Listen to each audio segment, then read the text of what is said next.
Hello, so welcome everybody. Great to see you. I see some familiar faces and some new faces. It's great that you're here today. So yeah, when we started out Pulsar Sound Lab, we really also wanted to do some masterclasses from like big producers who are also working internationally. So this is the first masterclass we are doing, and we've invited Gyrofield. I really love her work. I'm a super big fan of her music. She released on XL and also lately on Objects label Capsula. It's really good. She's really sick at sound design. So yeah, Kiana actually moved to the Netherlands quite recently, like a year ago, something. Before that, she lived in Bristol, and before that, she's from Hong Kong originally. Yeah, so great honor that she's here. She's okay with you asking questions in between. It will be like, I think it's going to be quite intricate material, quite in depth. So I guess we're going to learn a lot here. But if you miss something or you want to ask something, please feel free to do so. So yeah, without further ado, Gyrofield. Good afternoon, everyone. Thank you, Annick, for introducing me and also having me as first masterclass in a nice little space here. I really enjoy all the sort of small events and workshops that, her and Grandma and Tal have been putting on. And it's been, it's nice to bring, I guess, quite a in-depth sort of explanation and also an insight into things that I've been doing for the past year or so. I wanted to leave as little sort of expectations going into this as possible, and we'll see how it unfolds. Here we have a few tracks that I'm actually going to be going into the project files of and actually talking about what part Serum 2 had to play in this. Serum 2 is the new synthesizer from Extra Records. It continues on in the same sort of architecture as Serum 1, having sort of mainly wavetable sort of layout, but also having a lot of other options, which I actually won't be going into that much. So that's one disclaimer. Another disclaimer is that, with how powerful this synth is and all the stuff you can do, which I will slowly inch our way up to, basically a whole track created within a very limited setup, including Serum 2 as the central core of it. But yeah, this is going to be a sort of incremental jump in synthesis and also honoring a lot of sounds that I've been inspired by. So let's listen to this section of the track, and we're going to see how you feel about it, and I'm going to explain also what I feel about it and sort of how it came to be.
So I wrote this track as an exploration of some ideas that I had about synth music and how we can reach some very sort of fluid and hypnotic rhythms using a very simple set of starting elements. There is a key sort of rhythmic idea that is sort of varied upon and sort of iterated, as well as some bits of sort of harshness and this sort of repetitive 3-note melody on the synth. I wanted to channel a sort of post-colonialist, I know, first big word, a sort of post-colonial perspective on what bass music can be, because I was reading about sort of African rhythm and African ideas and philosophies on time and sort of music. And instead of having, you know, a constant linear flow of idea, often in music, they will have several competing parts that sort of slide and slot in and out of each other in order to create a very dynamic and moving picture. So this really got me interested because I was really inspired by sort of early synth pop, post-punk, that very fertile sort of underground scene of late 1970s UK and US. I started playing stuff by bands like Suicide and like Cabaret Voltaire in my sets, just to mix with stuff that was from a totally different era, like quite modern, like sort of half step, drum and bass, jungle, dancehall even. And what I found was there was a lot of sort of interconnectedness within all of it. And it really, I think, is a great example of how you can turn synth making and sound design into a way more emotionally charged and personally meaningful sort of ideology.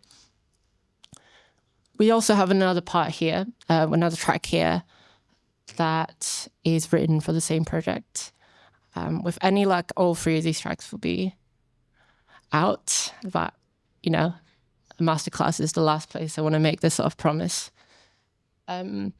So this track, I think, is the most condensed version of the synthesis that I want to talk about, using a limited number of components, as you see here in Serum: 3 oscillators, 1 noise filter, 1 noise oscillator, and a sub, which the noise also sort of functions as a sampler if you're not super familiar with Serum 1 already. But it's 1 riff and just 1 sound, but to me it feels like quite a polyphonic and rich sounding result.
that was a bit much for 2 p.m. in the afternoon. I promise I'm not crazy. We will get into this step by step and hopefully arrive at a place where you can understand sort of sound design and sort of writing music in itself as a very intertwined, as two very intertwined processes. So let's set some ground rules. Here is Serum. I enjoy using wavetables mainly, and I do a lot of work with these LFOs.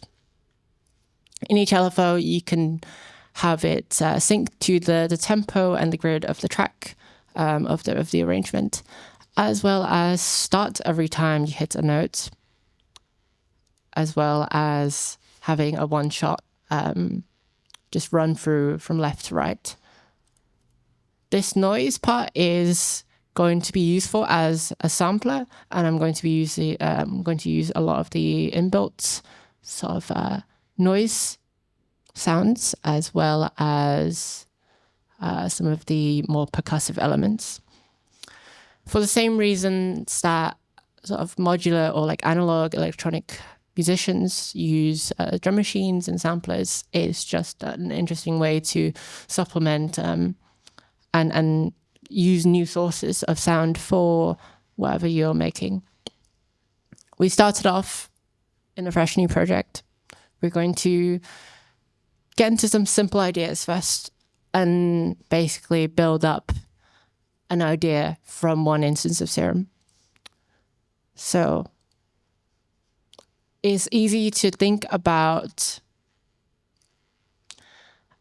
sound design when you have a sort of foundation to build off of. It's really nice to have a purpose and a function specifically for the sound, or something you want to articulate, like a melody, a riff. Let's get the annoying saw wave out of the way. I'm going to load up a nice analog square within the new Serum wavetables. Sorry. Yes. Is this wavetable specifically come with Serum 2, or is it from like how it done? It is all from Serum 2, so as you see. I have not, yeah. So say I want to make this sort of like dancey sort of riff that's based on like sort of 90s rave and stuff. We can start off with a bass line, but then what if we just layer on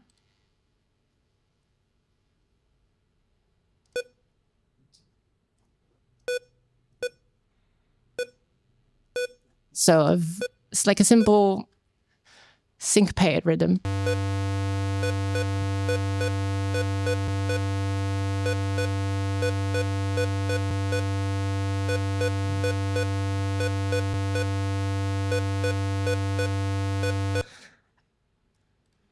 But how about we turn that into something that has more of a rhythmic foundation to it and more dynamics?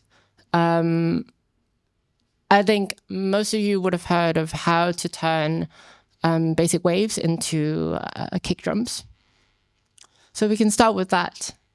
But instead of programming one kick drum to send at a regular interval, we can make a longer sequence and using a higher number of steps, which you can drag just out here.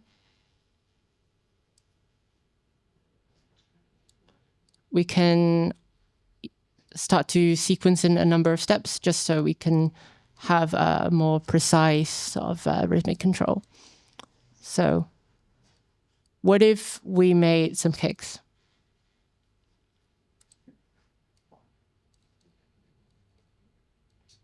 So simple pitch down envelopes for a kick, because it goes from a high sort of frequency which usually comes in a sort of thumpy or like punchy sort of range.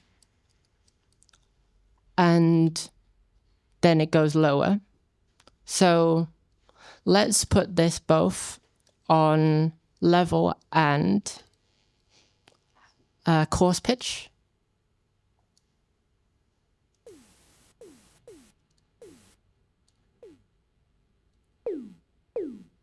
Let's get the right range.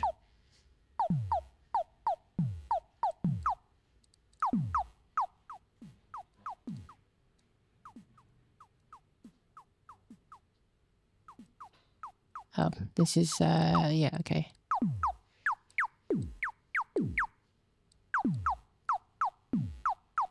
Now, this doesn't sound quite right because the sort of pitch envelope required for a kick drum is actually quite different to the level envelope that it has.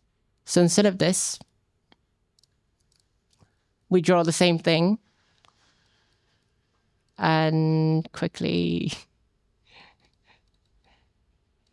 gain a more sort of tapering level.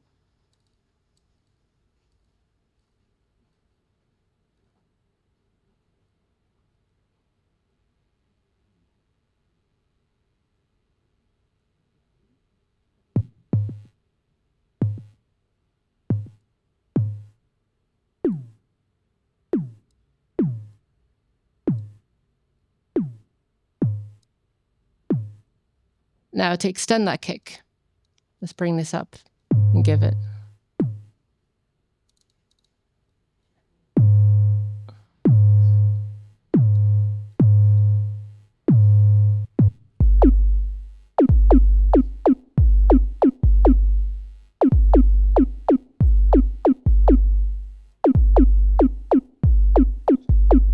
And now we start to create a bass rhythm for everything else to stand on. So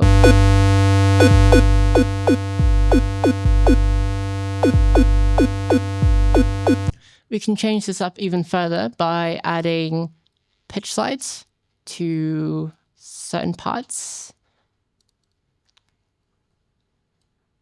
So something such as this on the level. This will sort of add a sort of sweep.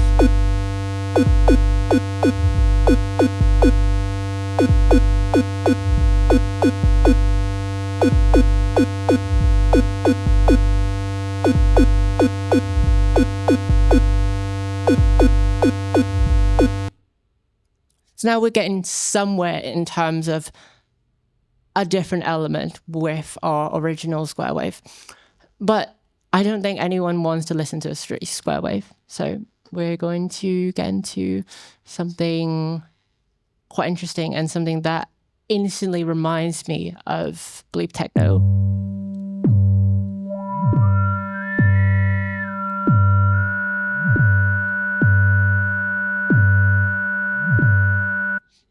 It's a resonating filter, which I'm actually quite happy to have in Serum, and as well as Serum 2. Select digital filters in Serum will have this specific function where if you crank up the resonance all the way, it actually creates. So let's add key tracking, which scales the frequency of this cutoff to whatever note you're playing.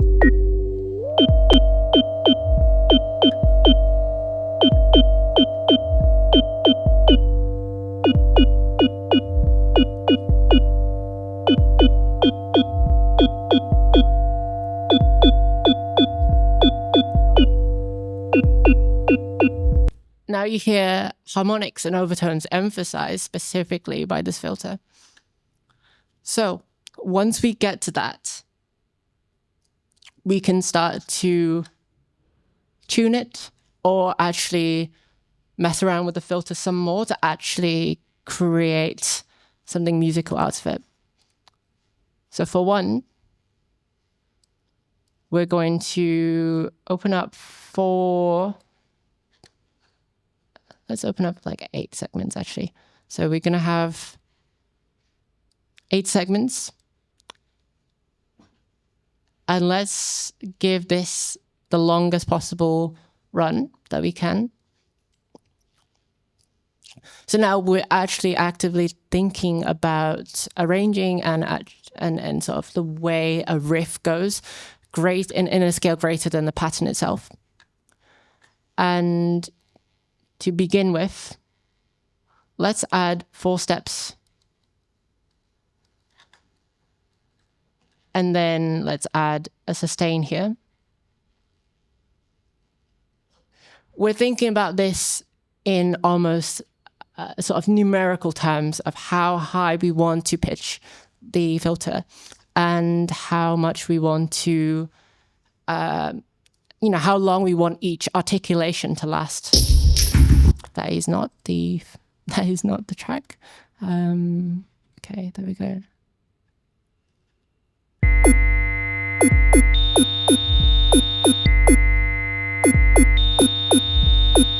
Oh, it's on envelope mode. Make sure to set it on free. Let's set all of these on free so we don't.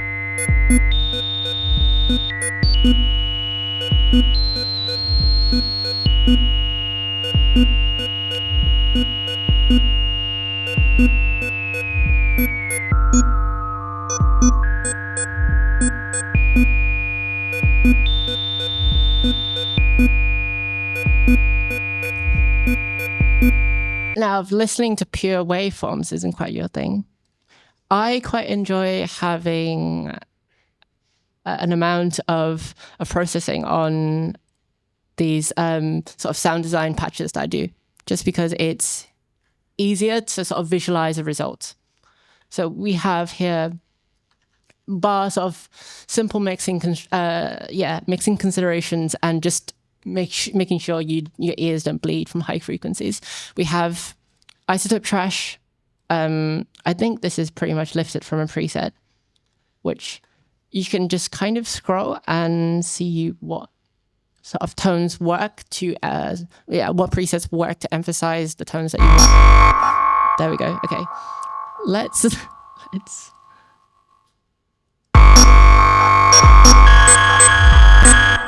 That is very loud, and maybe that shouldn't.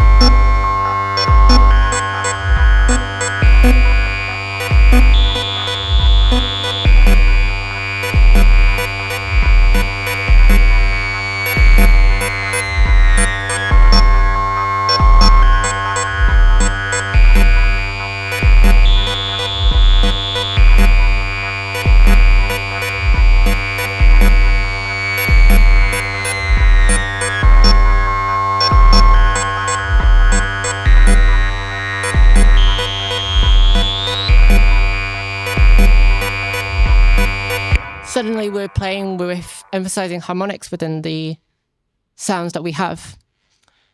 Now, as a small consideration, there's this quite interesting trick that you can do. You hold down the note that is you don't really want to play on the sub range because it sounds very awkward, and you can have a note, note tracking envelope here in order to dip all the way down on the sub. And then what this does is actually, when you play a high note like that, there's nothing playing. So now you get a much cleaner sound, but also crucially, you get a distinct separation from there's 2 elements, which makes and gives the impression that it's actually more than one patch playing in some ways. Now, this is quite a simple and quite almost lonely rhythm to have on its own. What kind of sounds would be best to add onto this? I think about sort of dirty, distorted hi-hats, right? So we can start by adding some noise. We're just going to pick one. Oh, sorry. Now, this sound by itself is quite resonant, has a lot of peaks and detail in the high range. But if you want to get it to sound distorted without the requirement for an actual sort of dedicated distortion for it,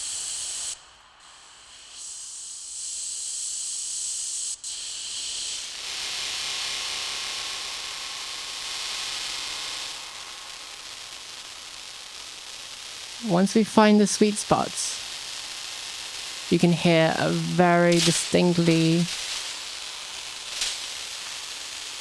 it almost sounds like an electrical hum.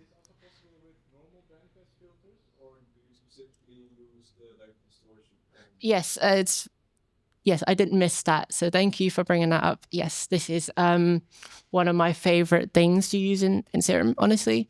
Works great on all sorts of source material. It is the distorted low pass and band pass range.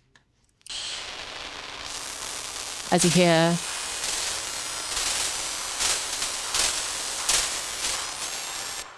you can have so many nice sweet spots in this setup, and it can bring a real dimension to even tonal elements where you want a bit more texture on the top end, or you want some sort of overtones that didn't exist in the wavetable, for example.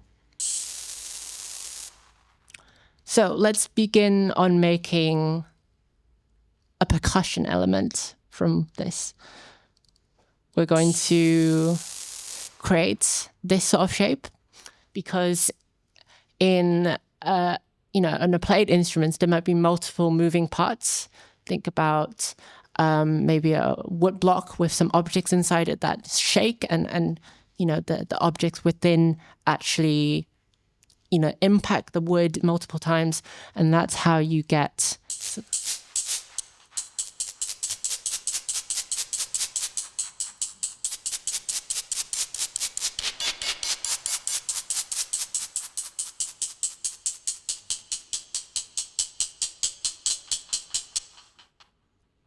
So I'm sure that's something that most people have done. But what we're going to do is then really mess around with another wavetable in order to get it some of that extra grit and to give the sound, a bit more body.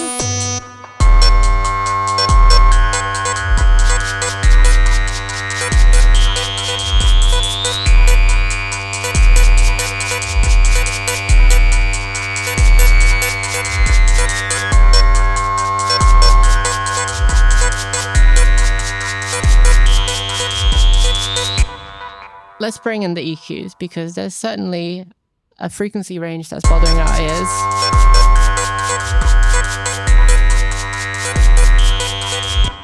This side cut is mainly just to cut away the sort of stereo information in the low end, and it's very similar to what in Ableton would be a utility. If we want more sort of gluing together, we can take a look at some of the new saturation modes in Serum 2.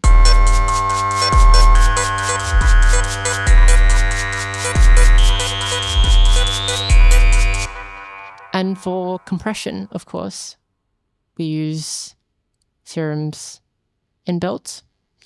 We're just going to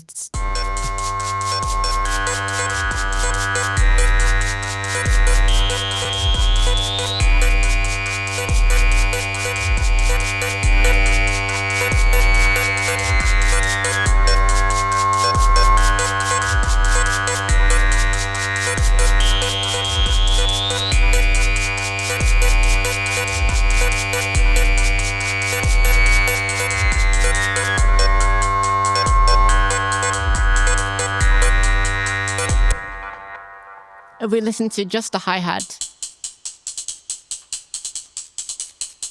you can hear that is actually playing in a different rhythm to what everything else is doing because we've specifically triggered it on retrig. So because we have a set of high notes in the sound, it's going to actually react to that.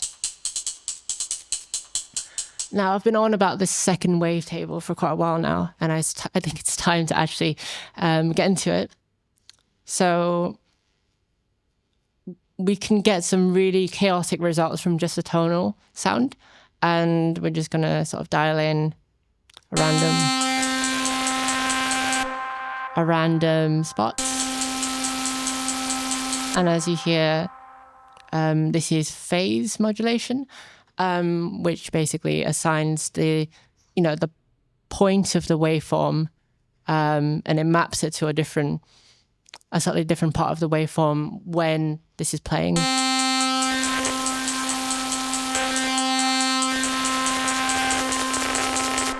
In short, it's basically scrambling itself, and I find that to be a really interesting way to create and preserve some level of tonal information in a sound that is mostly noise.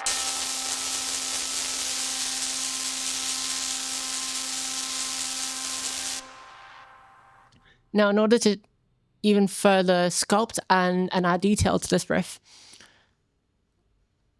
a sample and hold is very, very useful. I used to use this sort of inbuilt thing in Serum called note on random, which is really nice because every time you hit a note, it would send a different value. And I found that to be really interesting and great for those sort of analog style sound design patches where each note, depending on where your components are, sort of what sort of voltages your components are outputting, and a bit of randomness to in the circuitry itself, it would actually output a slightly different sound. We'll get into that more with these sort of constructed examples, but we're going to take it step by step here and actually use this sample and hold to go into this previous LFO for the noise, and we're going to put it on the curve here. And what this curve does is that it's going to, as you see with the small blue pillar raising up and down, this is what we're modulating. And we can basically open up this shape. Let's set it to quarter notes so it's a little bit less chaotic.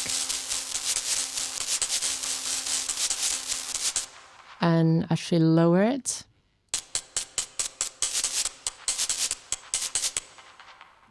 We can also sort of tame the level of expression here by simply adding more or less to the initial value.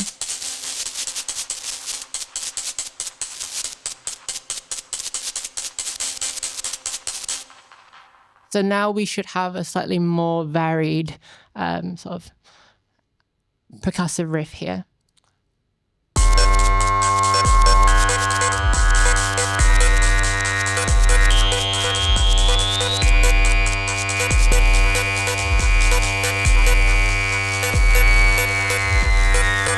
We're going to let even more noise pass through this.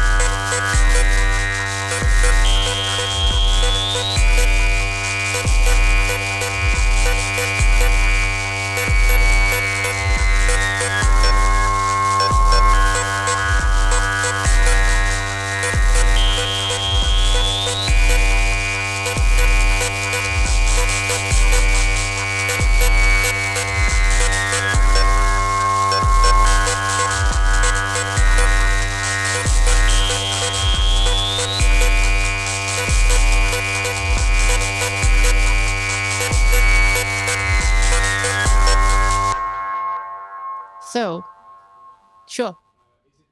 Is it sounding pretty wild, as if it's more open than closed now? Isn't that because the modulation is working in both ways? It's bipolar. You can also set it to like one way, it's only like positive. You go to the mod matrix. Yes. Yeah, so NFO plus one, there's like the arrows left to look at this one, because it's modulating both ways.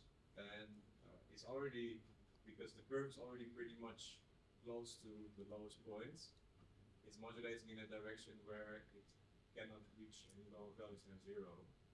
So I'm not sure if that makes a difference if you play with only unipolar modulation. Yes, it absolutely does. If I have it bipolar versus unipolar, you can hear a lot more noise gets passed through. And it's kind of a sort of up to your discretion on how much you want to dial this in. Also, there is a curve here to slightly alter the amount that it goes either way.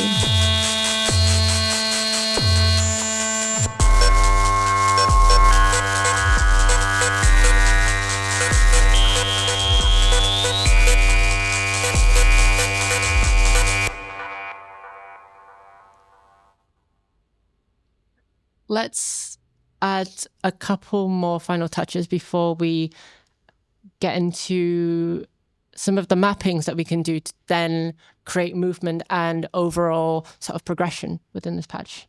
So we have, say, a grid size of up to 32, and something that can be interesting is doing a sort of turnaround.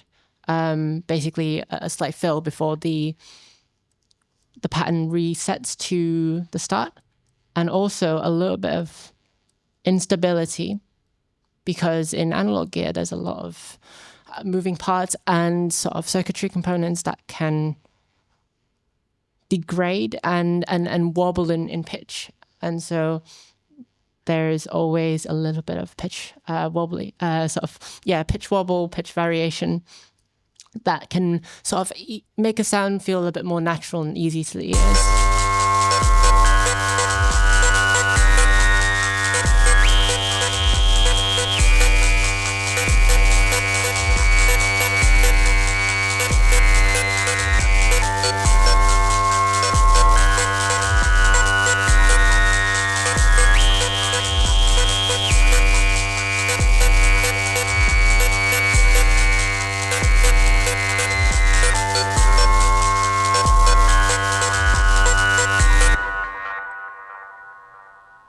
I find it extremely helpful and nice to use reverb and delay inbuilt into these in the chain as I work on it, just because it gives a better idea of how the sound is going to fit in a space, and also can really bring a better understanding of what you're doing, because we're working in a quite contrived environment.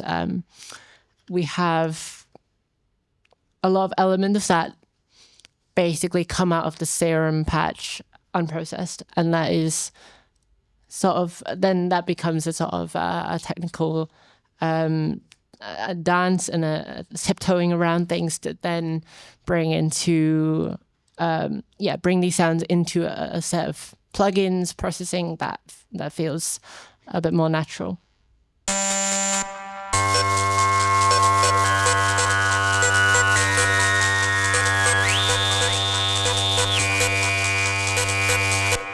What if we want to cut the sub from this patch? Well, of course, we can do a macro, and we can have it basically going down 100% as the sub is going from 0. Now, this might seem a bit counterintuitive, but do note that this first LFO is actually dialing in the sub going up from 100 to 0. So Serum's sort of inbuilt math tells us that this will end up outputting nothing.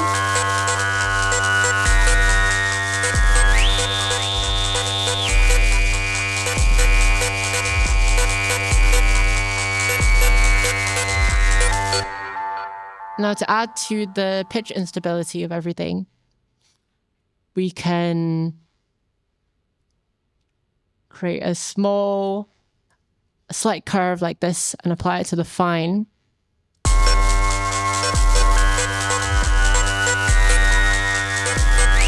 Of our main oscillator, so that we have a little bit more sort of fluidity and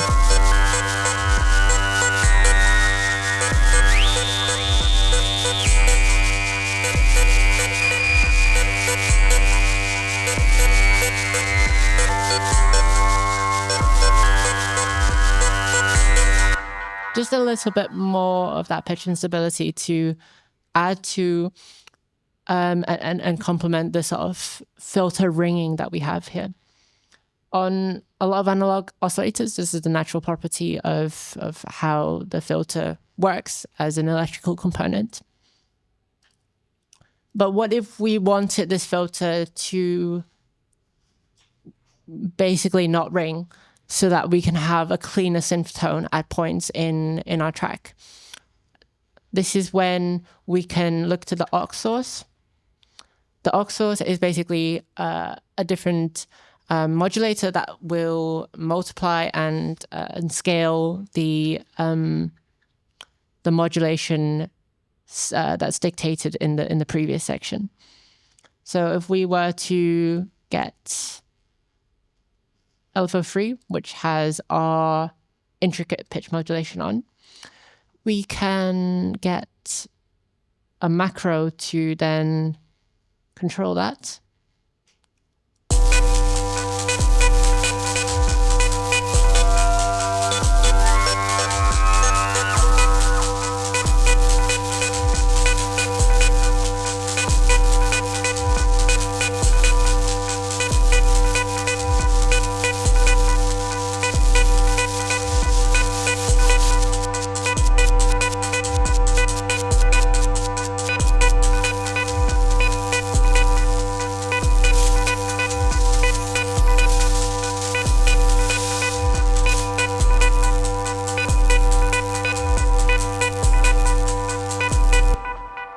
You might have already seen and felt that there are a great number of fine-tuned sort of sweet spots in doing stuff like this.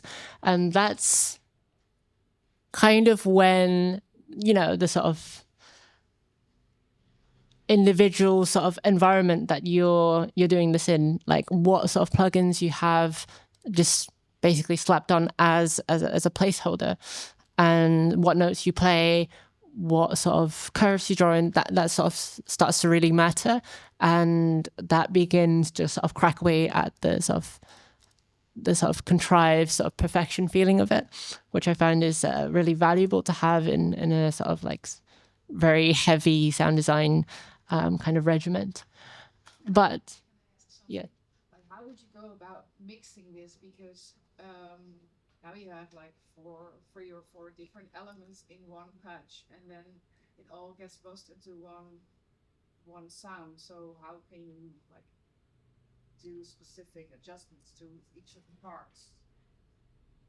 So I can talk about this a little in the most elaborate sort of way I can when I show the actual patch used in a track context.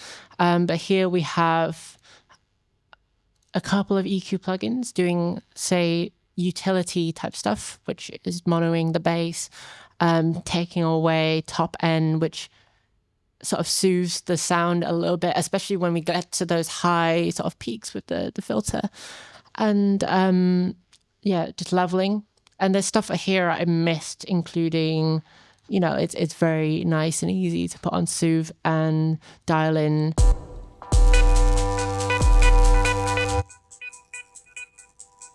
You can really target and clean up specific areas.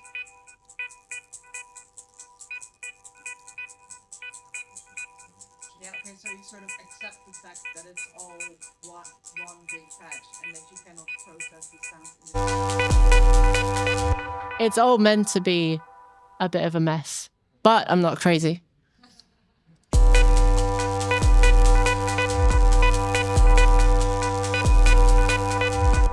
Another really important consideration before we move on to the full thing is that we have here phase adjustments, which can be really helpful, especially when you're working with low-end material.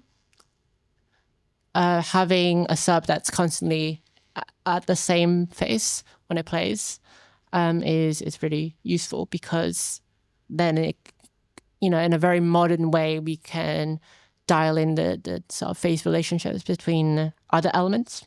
Like if I wanted to layer a kick onto this, you could do it more precisely because there are because of the set phase that the sub oscillator outputs. Likewise, with other sort of samples and oscillators, you can also dial in where you want them to hit. And although in this case, it's not as much a consideration. So I hope that has been interesting and sort of enlightening in some way. But of course, there is, there's a real elephant in the room, and that's how you sort of use a sound like this.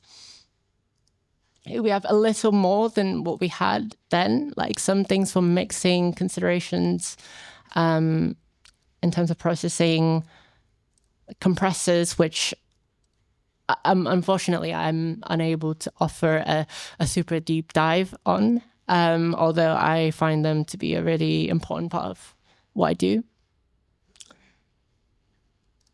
Yes, this is something to get through, but we have similar ideas here with how, for example, the sub is. I don't want to show this. I don't want to show this mess. Is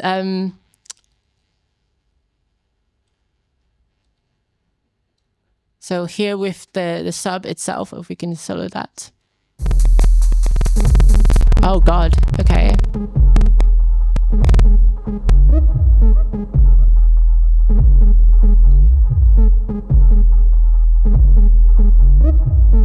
Okay.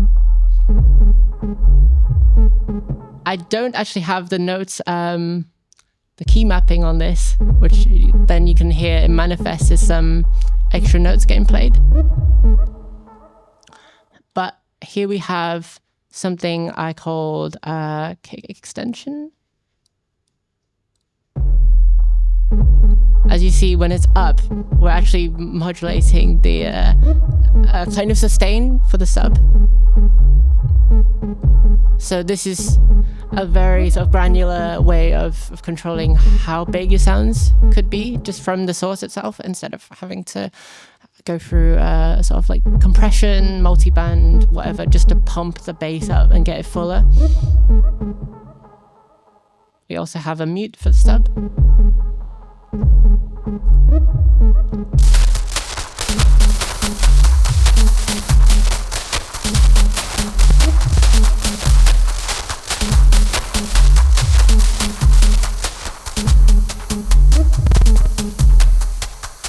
No, I'm sorry. There is stuff here that is a complete piss take, and there's stuff here that is completely excessive, but is, an obsession is not without its excesses. We have noise size here, which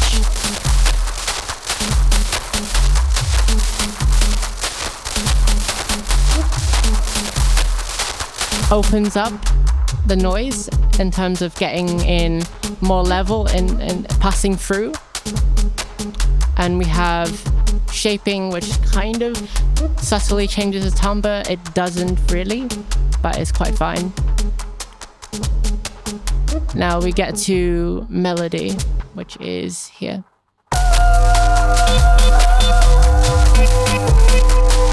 In its default position, this is what it is.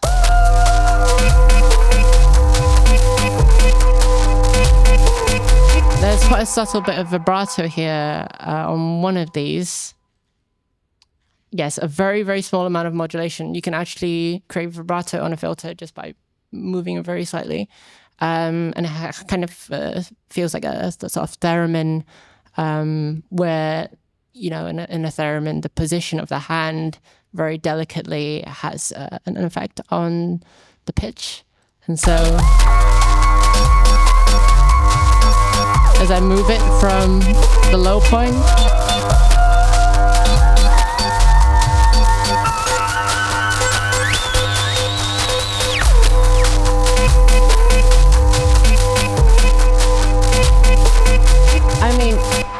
you don't have to do this. Here's a question. Yes. Can you show the ultimate information that's going from macro number 3. And my other question is, do you always start with the same starting point? Because I noticed that you start with the melody vibe / kick drum and hi-hats. Do you always start with the same thing, or do you go from like a fresh perspective on experimenting with the Serum? So let's first get to the melody part. Here we have a start that is mostly static and very low level. It just feels like an extension on the vibrato. But as we start to open up the track, we have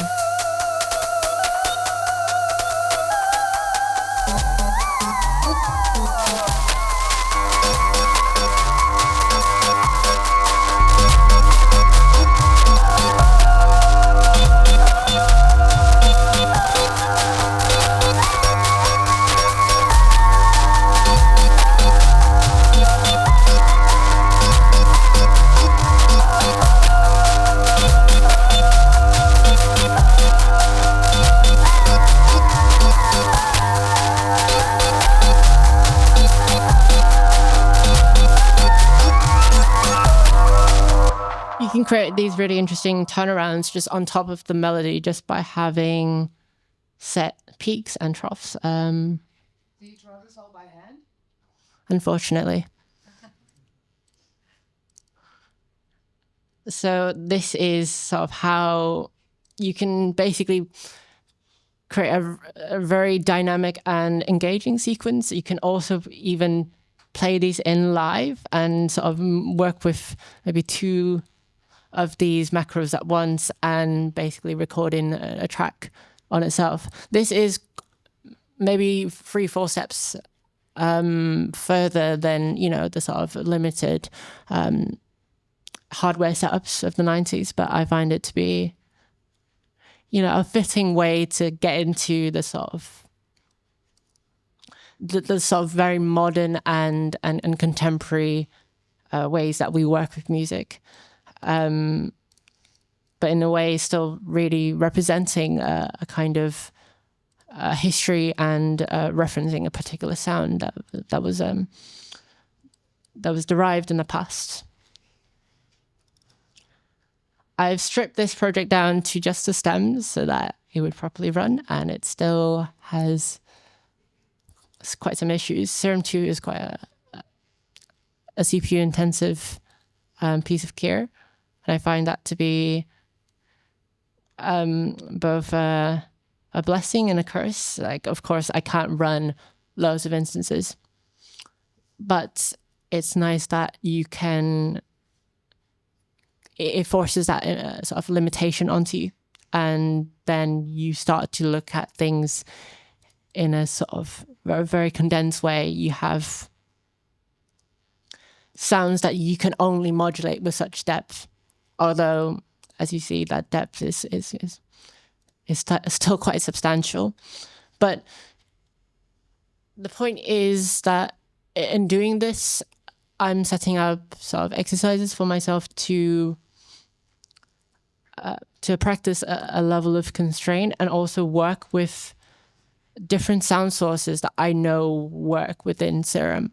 As a way to be in touch with some level of familiarity while also exploring something totally foreign and honestly a bit overboard. Here we have the final sort of rise of the track as we get into actually what we were creating from scratch.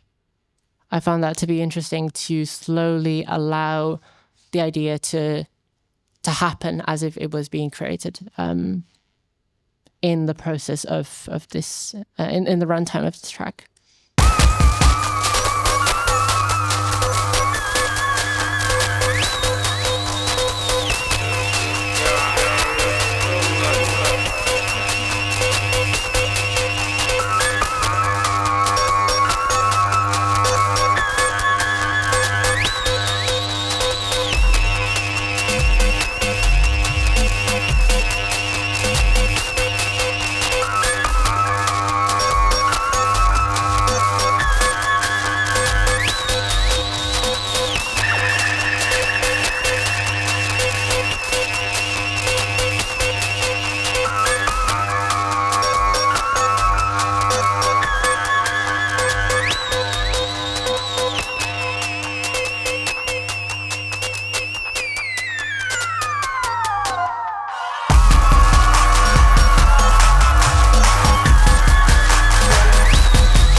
reason I draw automations like this some of the times is because it's simply fun.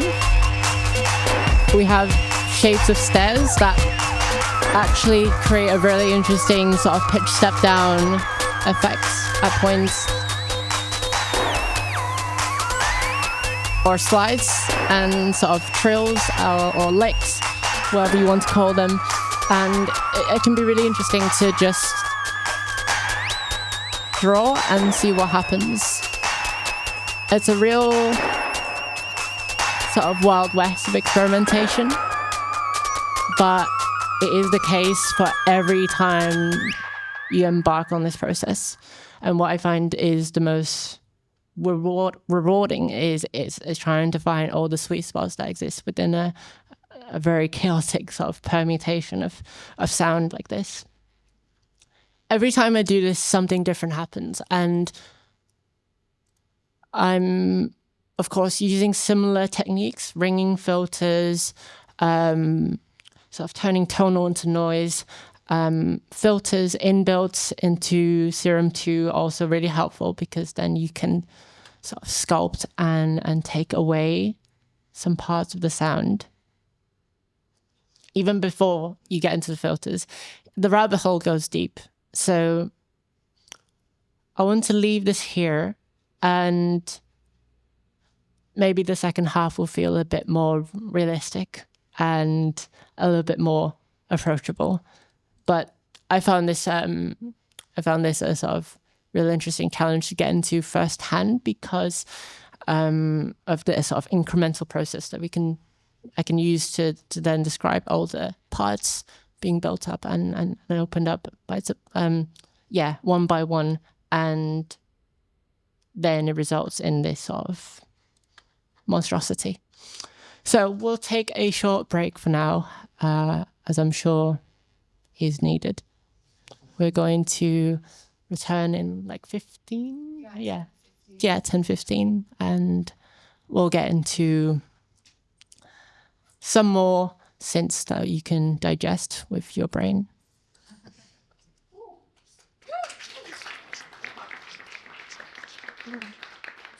Welcome back. We are here in a different setting, in a different project file. We're going to talk about a couple ideas that are actually more static, because I think it gives an opportunity for us to look at the ways these sounds can be processed, and also some interesting ideas on routing. FL Studio is kind of a wild west in terms of mixer routing. You can have channels and sends in every which manner, and I find that to be really chaotic, and it can be also really useful. That's something that a lot of other sort of CDW users wouldn't be quite used to if they first come into contact with FL. We have, I would say, a slightly more digestible patch. This is the first track that I showed you. It's called Masterclass, and it's a kind of sort of rhythm juggling, sort of post-colonial bass track. And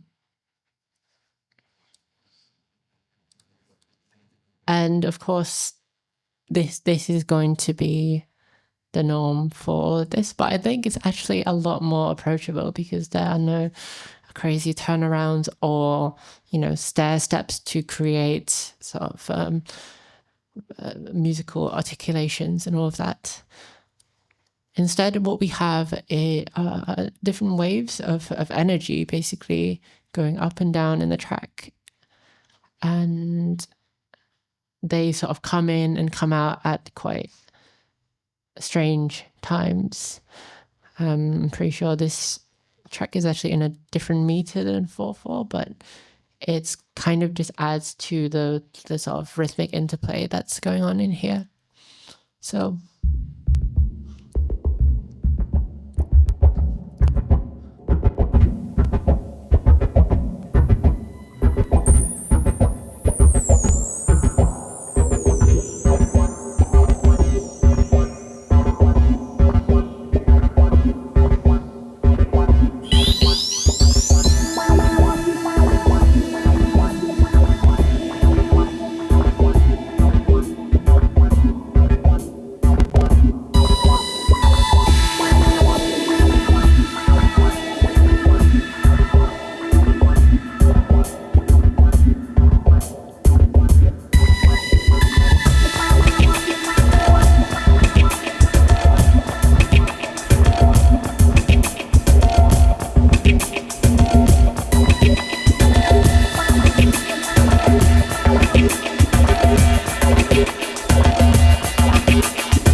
So in this track, the Serum instance is, I think, even more static than the MIDI. In terms than what I showed previously in terms of the notes it's being played, and it results in a very hypnotic sort of energy because of the way we're entirely able to dictate song structure and progression using automation. This sound has 3 components, I think. Yeah. So what's actually going on in this sound, if I can just...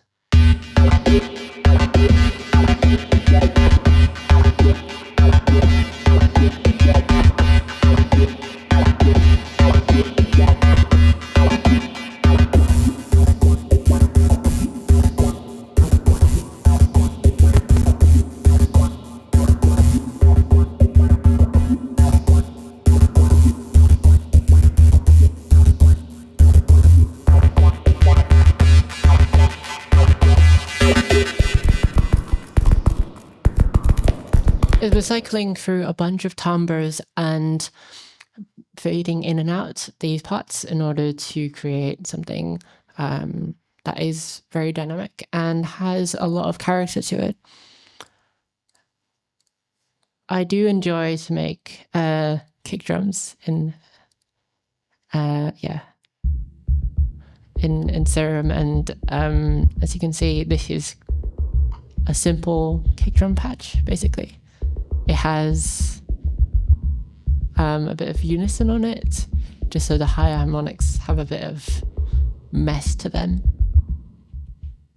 There is a macro controlling how much the level is dipped. It's mainly for fade-in moments and sort of section transitions in the track.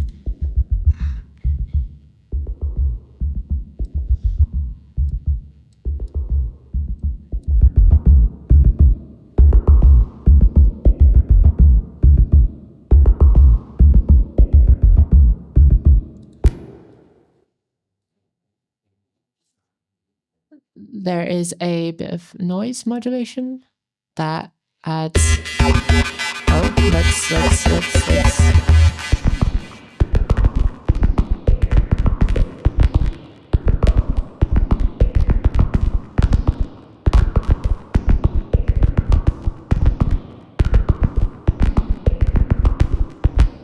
It adds a lot of sort of warped and sort of crunchy textures on top, almost like extra percussion hits. Also contributing to that is the acid ladder.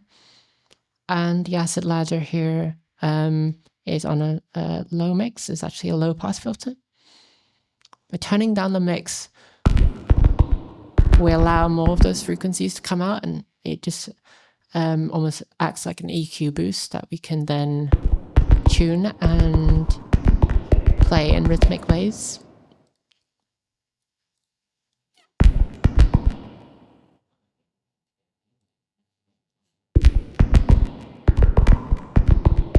The pitch modulation in this is pretty much just with via envelope, so it leaves way more interpretation and variation to the actual MIDI pattern, although that is kept also quite tight in terms of the variation and the scope of this track, because I find it really important to have this sound be a real central pivot and a central figure in this track.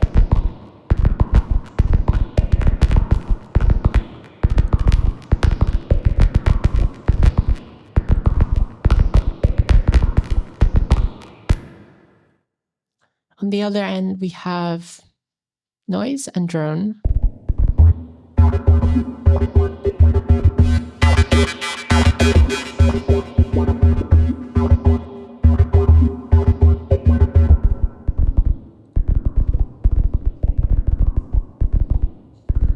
This is once again the work of a comb filter that's distorted.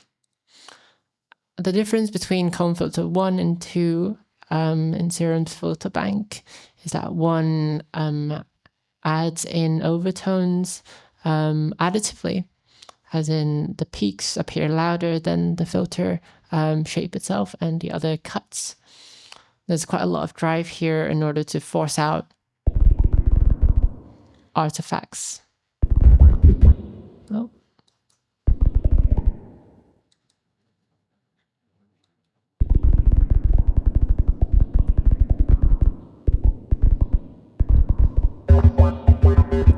As we open up the filter for the drone, this is not really a representative look at what the filter is doing. It's actually boosting the low end massively to the point that what's being resonated turns into a sub in itself.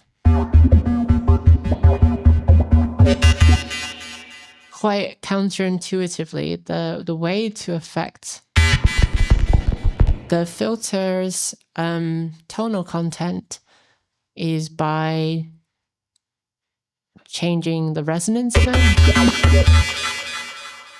That's because this filter is mainly a resonator. So by changing the resonance of it, of course, you get more tonal output. And that manifests as almost like a filter opening up. Whereas the resonance, you can hear it kind of changes the brightness and how much the sound is let through and allowed to resonate. And so consequently, it actually goes to the cutoff. We have, of course, a mute for this. And that's because we have another sort of element here.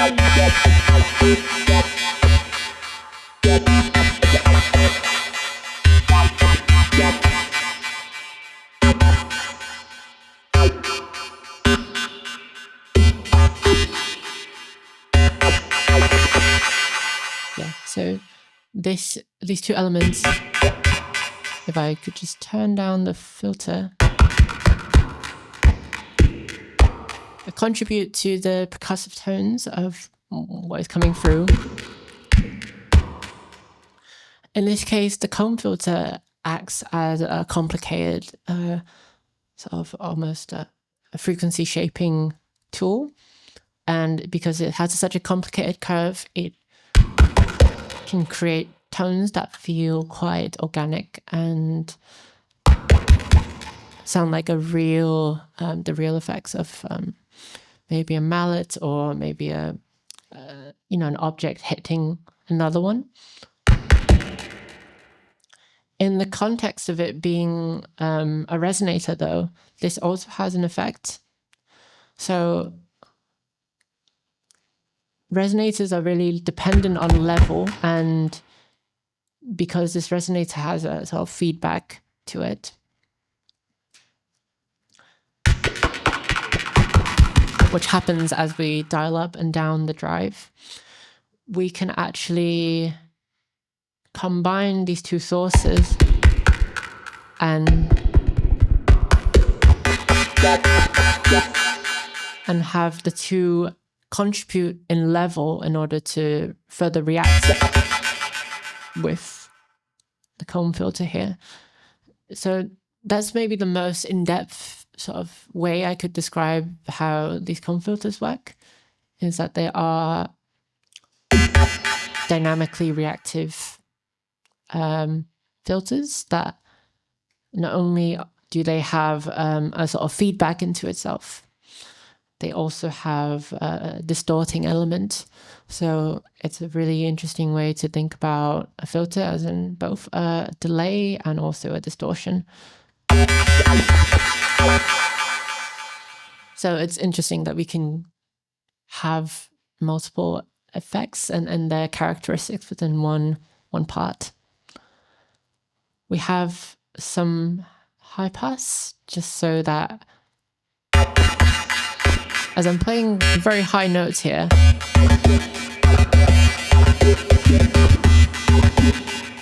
it sort of cuts down on the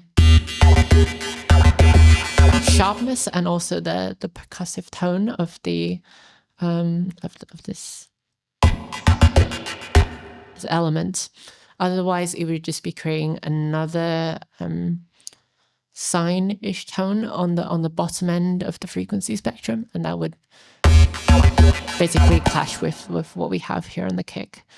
So there's actually quite a lot of subtlety into how this patch is wired. Pretty standard, just dialing in things on multiband, and I find it just quite helpful to dial in the levels here. If you're not very familiar with what this is doing, it's actually a combination upwards and downwards compression.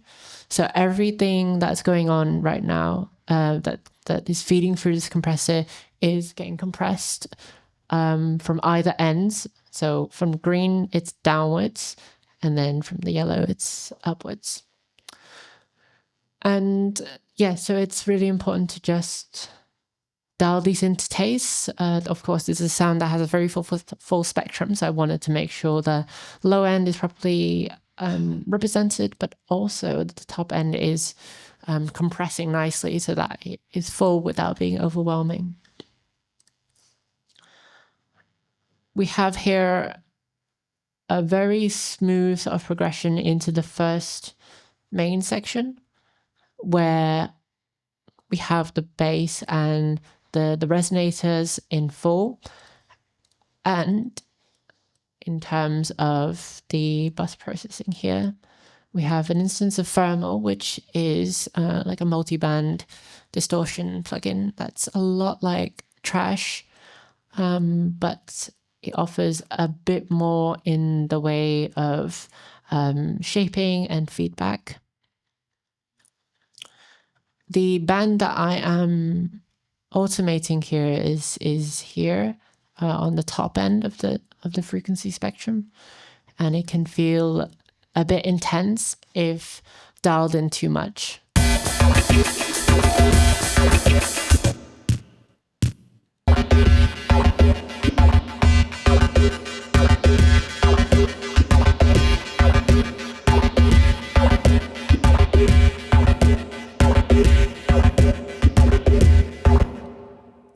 This sort of feedback is really fed in with some more cymbals, which are shoved into the same patch, Serum 2, and this sort of auxiliary kick layer.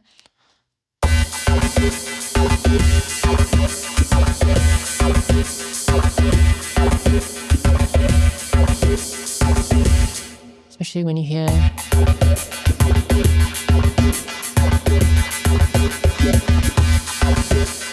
an increase in density of these elements. And actually, I think pretty much everything in this track is all shoved into here. And it's the most striking part as the synth is also fed into it. Do you hear?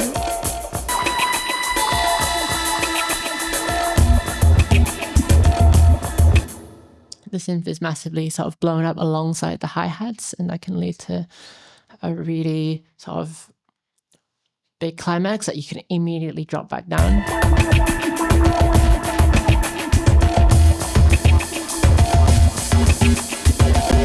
So I'm using this almost as like a shaping tool, and also as a way to further augment the energy that's going on in this track, where we have quite a static structure, but using cymbals here and these sort of waves of feedback, we can create natural lead-ins, create ways to transition from one section to the other, even though they're all quite similar and using the same.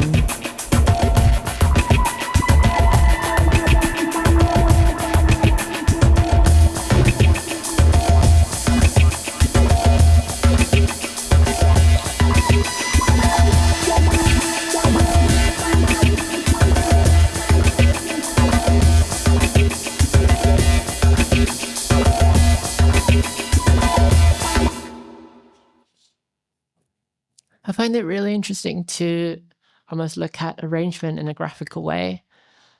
We have noise cuts here and here, which, as a quick jogging of memory, they are responsible for this bit of noise going into the comb filter, which amplifies the kind of tonal drone element that's in there. So we're actually slowly taking that away in some parts in order to give rise to a new big sort of climax.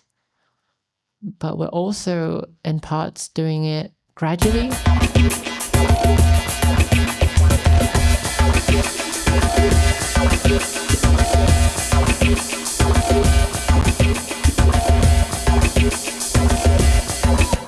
Because this riff is in triplets, all of our sort of spatial processing, delays, reverbs sort of work on that metric. And so things here, including Space Blender, which is a new bit of reverb by Sound Toys. They're designed, they're dialed in to be sort of rhythmic and shorter so that they would follow the overall rhythmic structure. As we sort of blur the lines between sections and, create these long, constant runs of sound, you can really start to play with the rhythmic structure and the way the rhythms are perceived.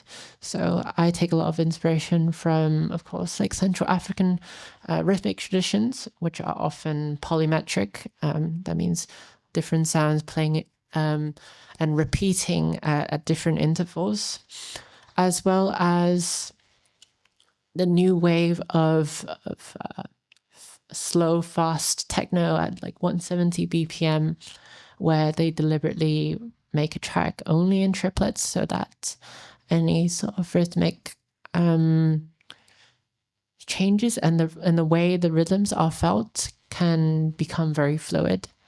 In this case, I am allowing some rhythms to naturally fall over into their sort of polyrhythmic alternate, but also at some points deliberately sort of flicking the switch as we suddenly drop into something that has these triplets, these triplet rides in. So I'm going to give a little count of what rhythms you could feel in this track. So 2, 3, 4, 1, 2, 3, 4, 1, 2, 3, 4, 1, 2, 3, 4. And as we enter this first main section, 3, 4, 1, 2, 3, 4, 1, and 2. 1 and 2 and 3 and 1 and 2 and 3 and 1 and 2 and 3 and so by having a really sort of simple and constrained sort of main element in the track, you can exploit these like rhythmic loose, that sort of rhythmic looseness and the sort of fluidity between different things. And there's not really that much else to this this track besides some simple considerations on mixing. So we have here this is a piece of old software that that a friend showed me, and what I really like about it is that sort of saturated compression, which is quite familiar, which quite resembles the ones in the Stressor, which is classic sort of compressor. I'm using long attacks in order to accentuate the punch and the sort of clicks that are present in both the main Serum 2 and also the kick layer.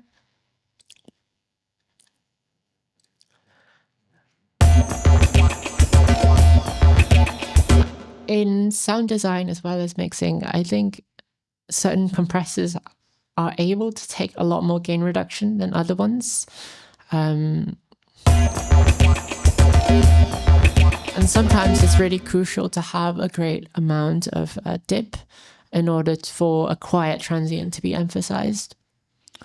We have the hotitude and warm settings. Warmth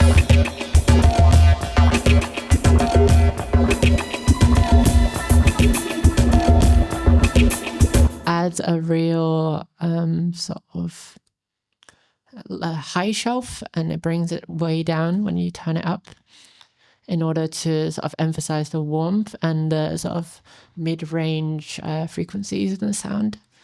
Meanwhile, hotitude is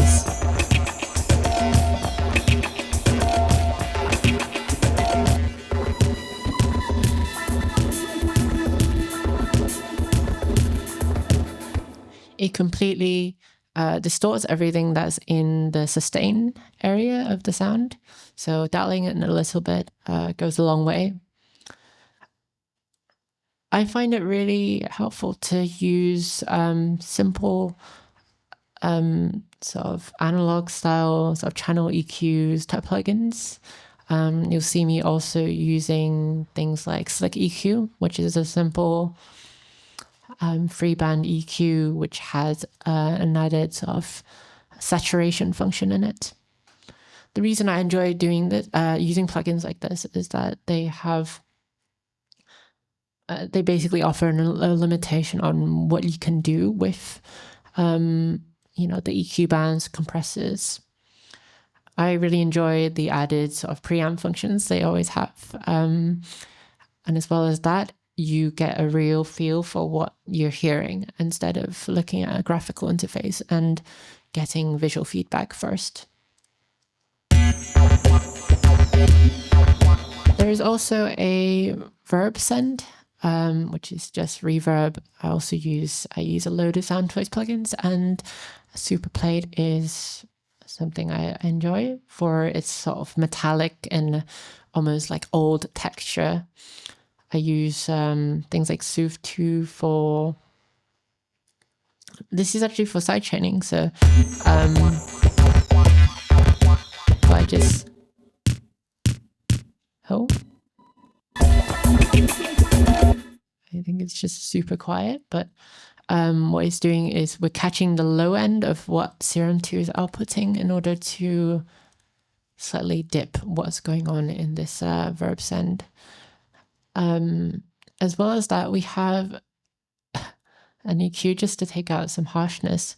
And if you see here, there's a very low signal here that's actually resulting from this filter. Filter Freak is one of my favorite sort of filter banks because it is very versatile and there's a great amount of rhythmic manipulation that you can do. Every single one of these sort of grid blocks is a place for you to add a shape into, and you can adjust length and articulation of these rhythms. And here it's just a preset with a down sweep. So we're emphasizing the glassy and fragile, brittle treble tones that we send into there. To echo that, this channel here, which I've totally consolidated, is a breakbeat that has a guitar sort of picking noise in it. And what's really nice about it is that we can use delays to give it almost the same feel as what we're doing here.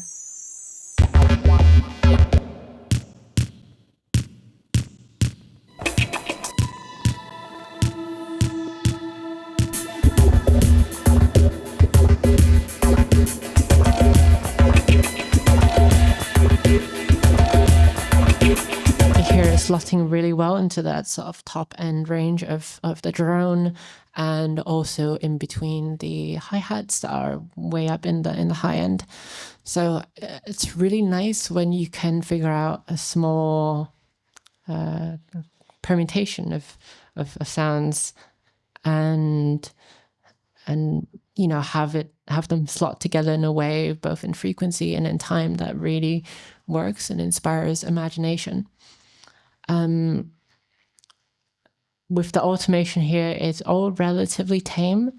This warp here is mainly just controlling the timbre of the sound, the pluck and the percussive sounds that we're doing.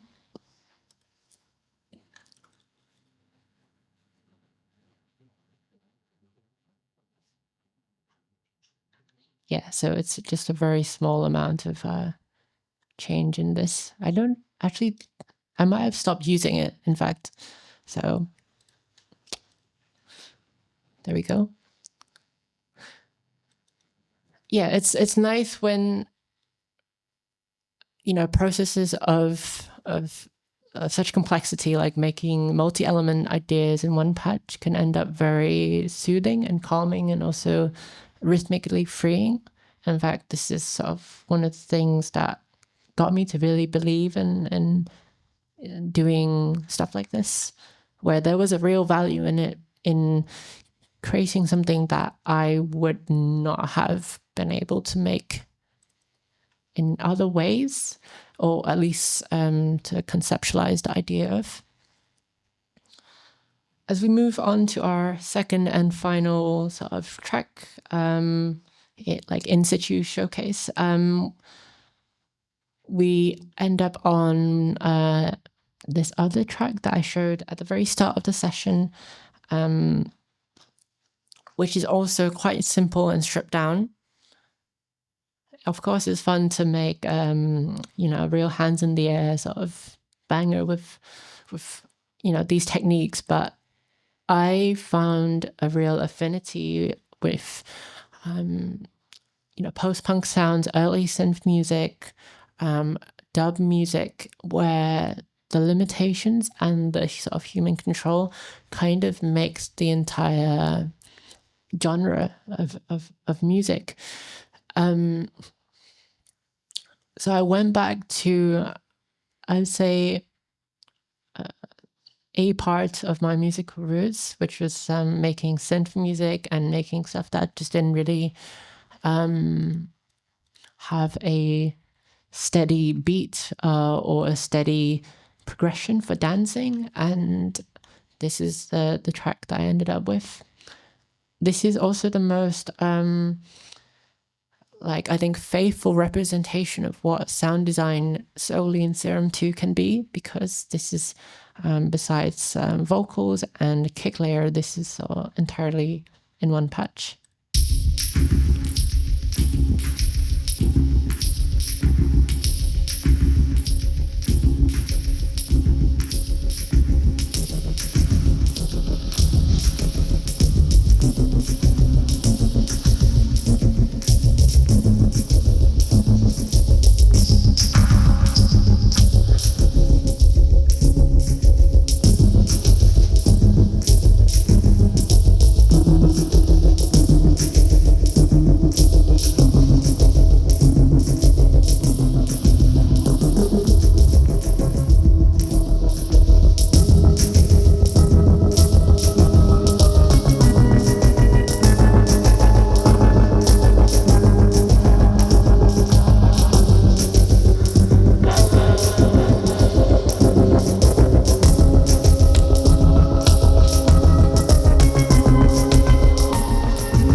It's quite a simple construction of a main melodic theme that is also mainly varied upon by automation. This one feels a lot more approachable, but it's also a much more pure form of the synthesis that I wanted to sort of talk about. In very subtle ways, these sounds are made to feel very polyphonic, like there's a great number of elements playing them, but in fact it's really a sub-element and sort of these these other wavetable parts for the higher notes. So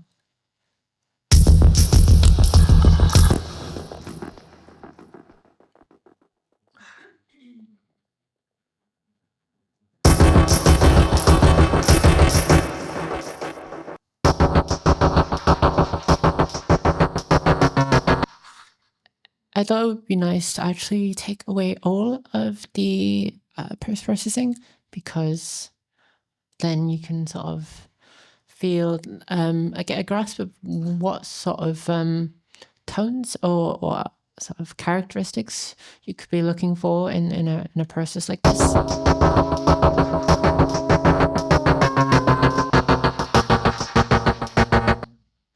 We have this patch, which is 2 FM operators. I've used a sort of harmonic ratio, which you can do alongside a lot of messing about with pitch in Serum, where if you click here, you can also disable pitch tracking so that everything you play is hits the same frequency and note. But instead here, what we have is ratio. And ratios are very crucial in the world of FM synthesis, because what you can do is basically go up the frequency scale in multiples. And these multiples are often the very core of FM synthesis. A lot of classic synthesizers in the 80s, like DX7 from Yamaha, like those were, that might have been Casio, I swear to God. Yeah, those were built out of ratios and engineers basically messing around with different waves, modulating sine waves. So on higher notes, it almost has a woodwind kind of texture. And we're using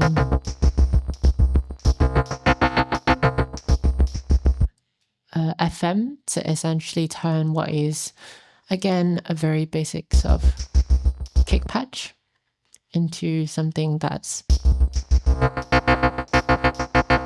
tonal and has almost like a riff-like quality, as if someone's playing in the notes with this like humanized expression, this sort of quick cutting sort of feel.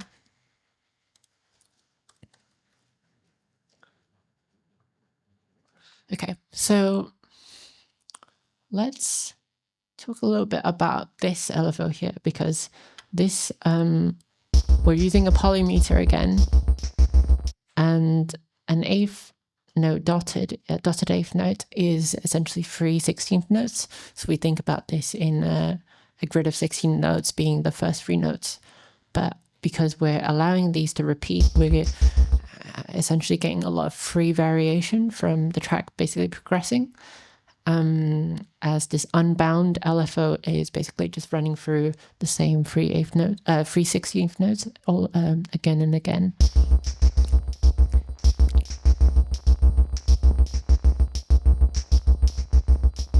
So small variations in the ways that the pitch varies, because of course a lot of these old synthesizers couldn't hold a singular pitch due to the complexities and the characteristics of their electrical components.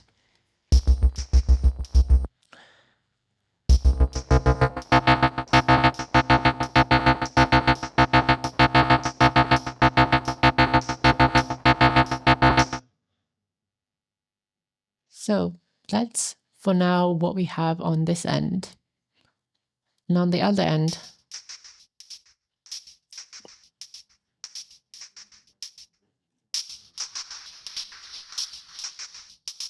we have a roughly tempo synced sort of clap rhythm, but once again using distorted comb filters, because they add a lot of sort of inharmonic or unrelated partials to the sound. A harmonic is something in the multiples of your frequency, and harmonic means it's anything in between. And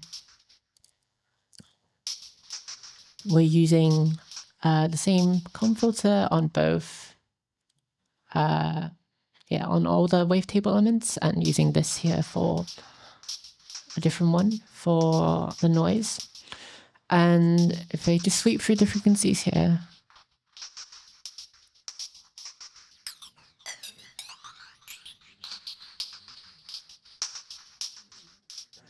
you can hear it goes from being a very, basically a resonator, creating another tone within the noise, to basically shaping it.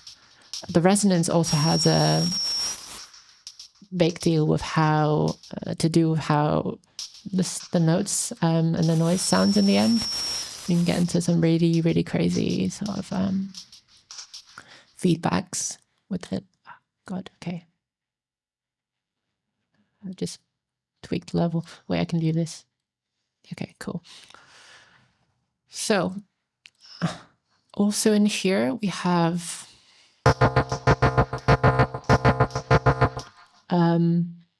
this interesting setup here with FM. We have this oscillator. As you know, the oscillator shape has a great deal to do with how it sounds when it's modulating another waveform. So I thought we could have that. We could give that some level of manual control with a macro. But I found quite spuriously that we could also use a different a different LFO to modulate the macro. So instead, we're having a bit of chaos in the way we move this. So it's kind of taking the complex drawing work out of our hands a little bit, and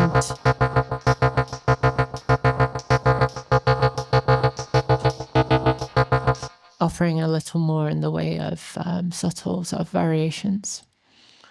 And finally, we have the sine harmonics.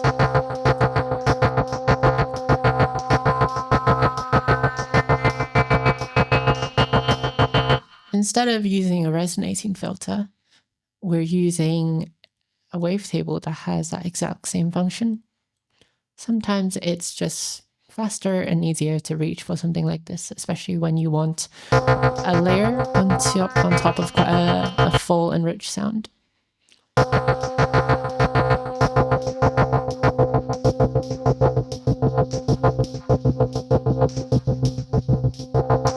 The sustain here is controlling the first filter through which the sort of bass rhythm and the harmonic layer is sent to. We're also using one of these chaos LFOs to give it a bit of wobble. So it's the wormhole really does continue on and on. I'm pretty sure you could then use this to loop back onto something like the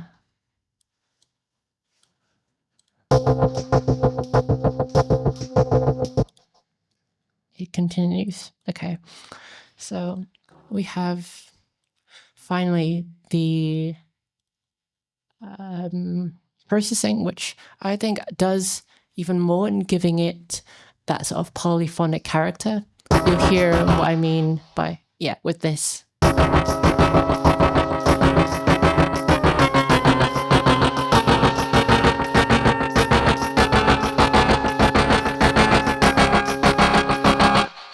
Suddenly what was basically just one FM tone becomes quite a lot more complex.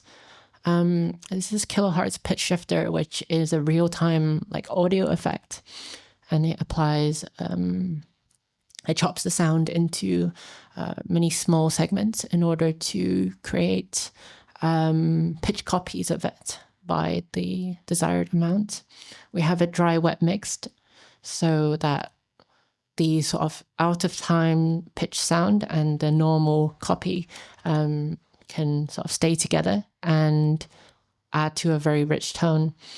We also have, I mean, this is kind of, oh yeah, there's a dry wet here as well.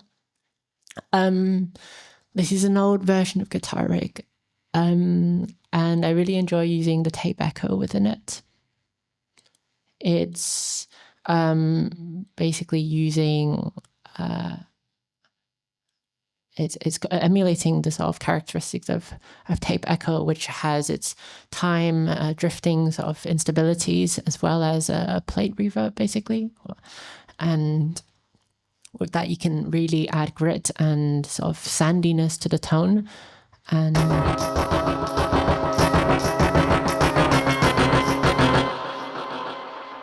so you don't really notice it's there when it's dialed in right, and you have the right amount of dry wet or the signal just mixed in at the right level.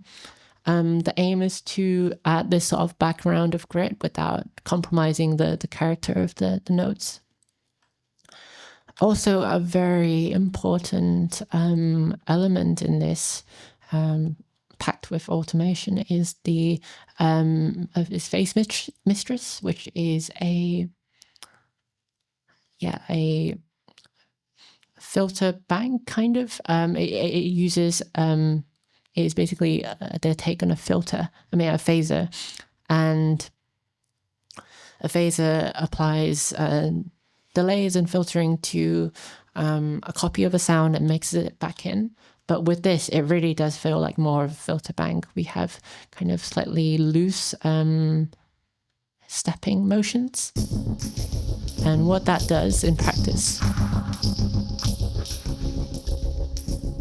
is it has this sort of on-off feeling to how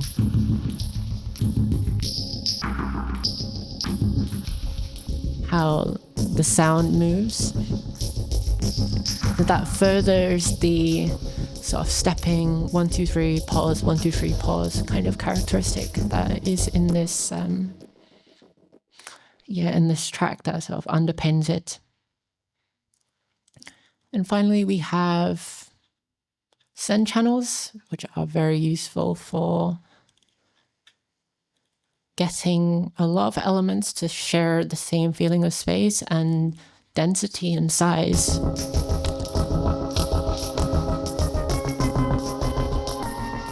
We're doing quite subtle things here, but if we just move this,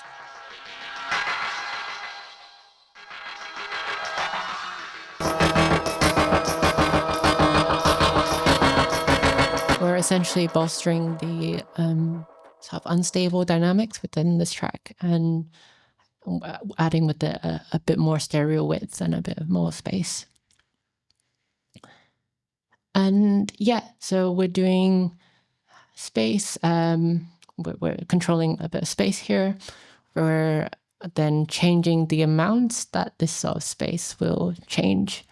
Because in FL you can have these minimum and maximum levels. And what these do in practice is they shift these curves and shapes up or down, or in the case of this, like sort of crush it. And so we're just using this to kind of build in a natural sort of contour to the swells, where they would start lower and then they would rise here, dip down here, and then rise to full power again. And that's just a way of simplifying automation in a way. The vocals here are kind of just vocal clicks, and then the free word the free word phrase here is bellows, the bellows enantiomer, which means absolutely nothing, but I thought it was something to worm into your brain with. So notes themselves, also quite simple. It's interesting to, in these sort of richly polyphonic and textured pads, to play with the ratios, because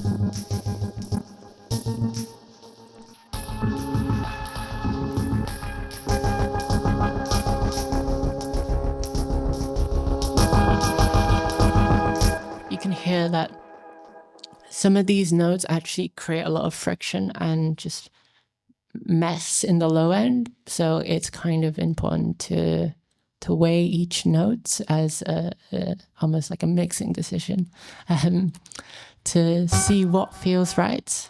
And this is something that I would do back in the day just by having a few oscillators and different intervals, and then playing patterns of 1 or 2 notes within them to try and find those sweet spots where the harmonics would really line up and it would come together as this like bigger and more sort of full and more powerful sound.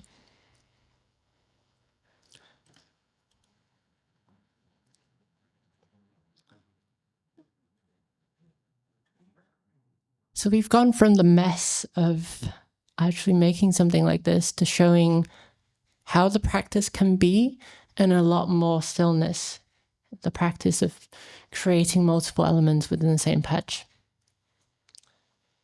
But as I was making that patch, as I was caught in the real sort of, you have to make the right decision, you have to draw in the right splines and the LFOs, and you have to shape it right, get the right modulations.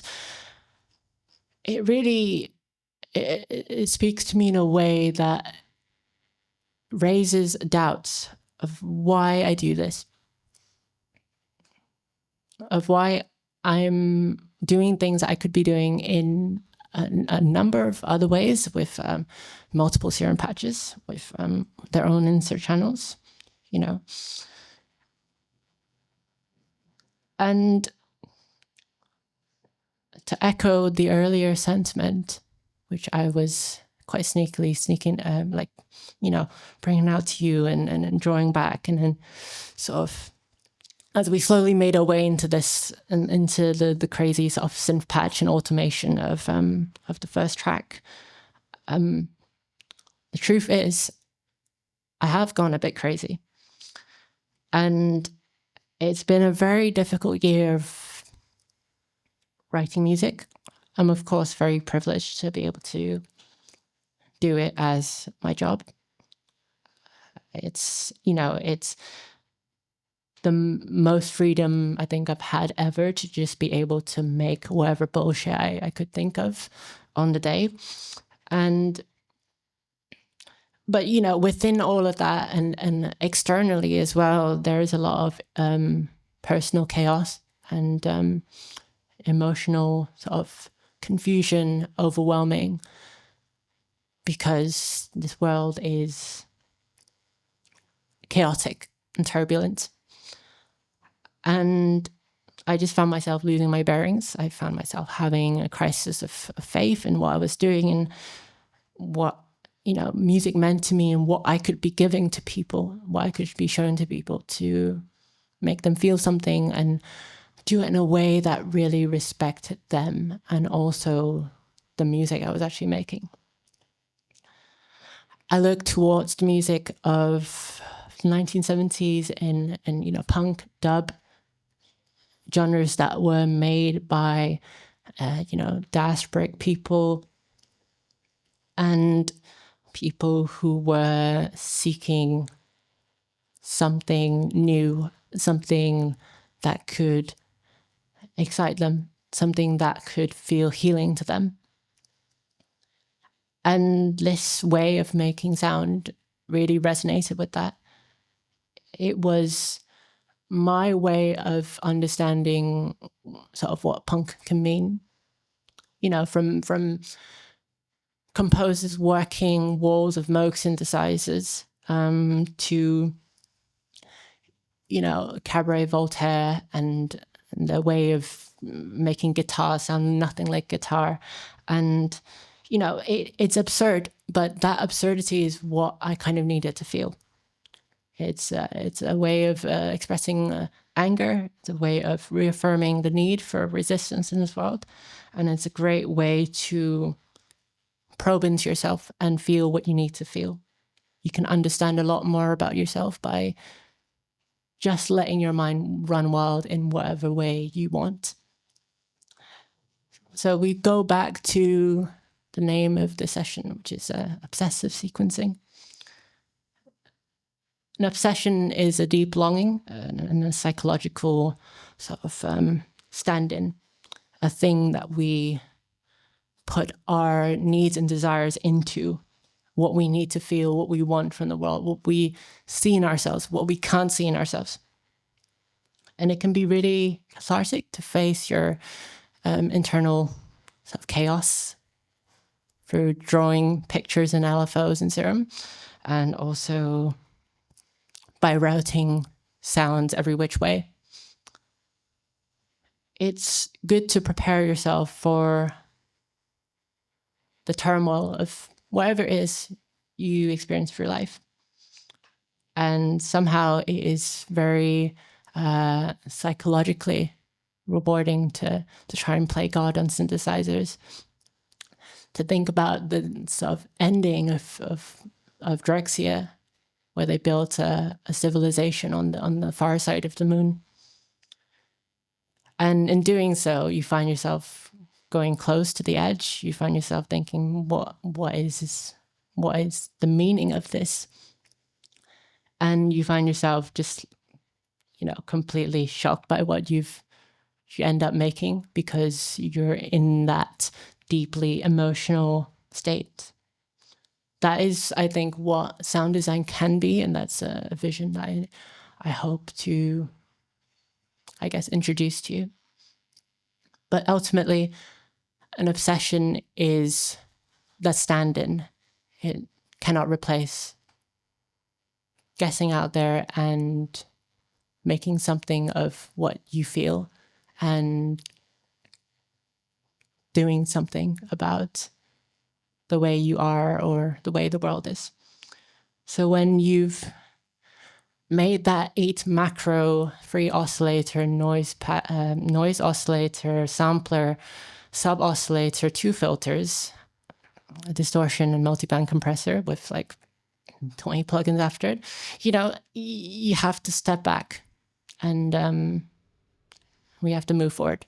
So that's what I think. Thank you.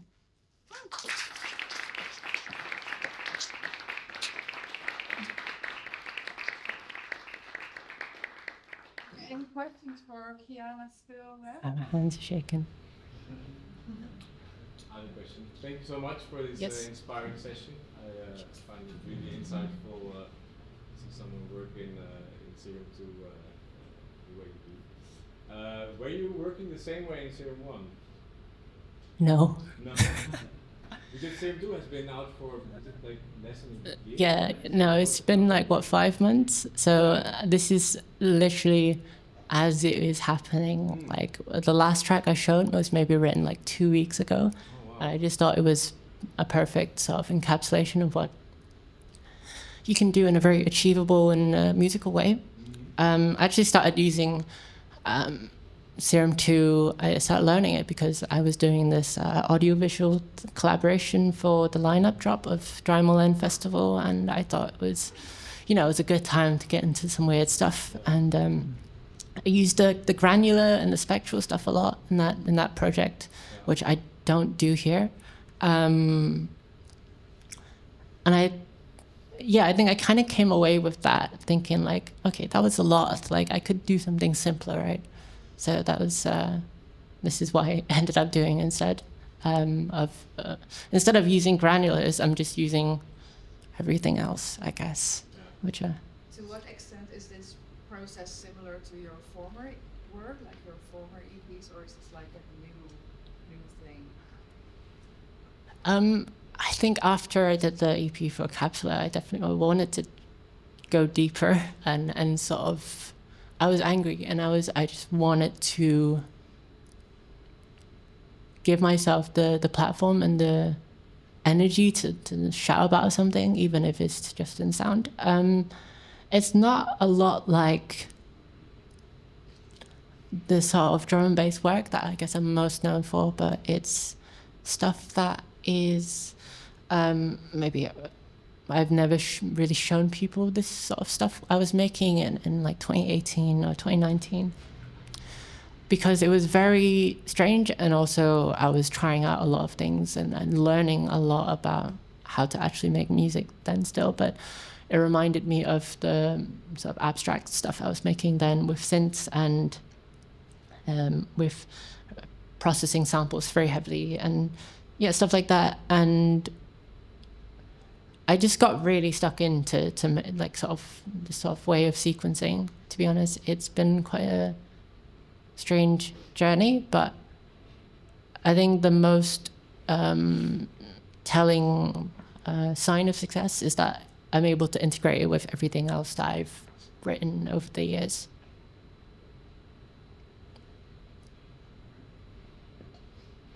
Any more questions? Thank you so much.